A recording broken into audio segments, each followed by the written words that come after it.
ગુજરાત સરકાર દ્વારા પ્રાઇમરી સ્કોલરશિપની પરીક્ષા લેવાઈ રહી છે, જેમાં વડોદરાના વિવિધ સ્કૂલોમાં વિદ્યાર્થીઓ ઉત્સાહ સાથે પરીક્ષા આપવા માટે આવ્યા હતા। ધોરણ 6 અને 9ના 10,000 કરતાં વધુ વિદ્યાર્થીઓ શહેરની વિવિધ સ્કૂલોમાં પરીક્ષા આપી રહ્યા છે।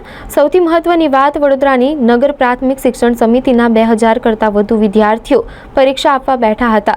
ગુજરાત સરકાર દ્વારા પ્રાઇમરીના વિદ્યાર્થીઓ માટે સ્કોલરશિપ આપવાનું નક્કી કર્યું છે, જે અંતર્ગત આજે ગુજરાતભરમાં આ પરીક્ષા લેવાઈ રહી છે। જો કે સૌથી નવાઈની વાત એ છે કે આ પરીક્ષા આપવા માટે બાળકોના નંબરો 10 થી 15 કિલોમીટર દૂરની સ્કૂલોમાં આવ્યા છે, જેથી ભર ગરમીમાં વિદ્યાર્થીઓને તેના અભ્યાસ કેન્દ્રથી દૂર પરીક્ષા આપવા માટે આવવું પડ્યું હતું। આ પરીક્ષા ઓબ્જેક્ટિવ લેવલથી લેવાઈ રહી છે।